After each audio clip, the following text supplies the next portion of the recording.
Shizuka. Bak tam yeşil çay. Çok severim böyle yani soğukta. Bak bu da yine aynı. Shizu'nun. Bu da with matcha, bu da with no sugar. Bak şekersiz. Bak no sugar, Japon direkt bu. Bak bunu ben denedim biliyor musun? Bu çok güzel bu. Şu yeşil çayları çok iyi adamların. Tisi o nedir? O süper.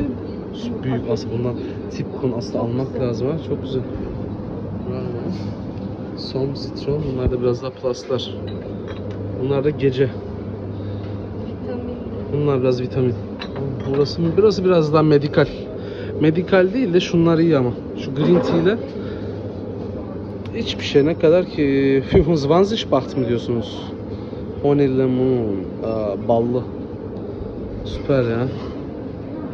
Yani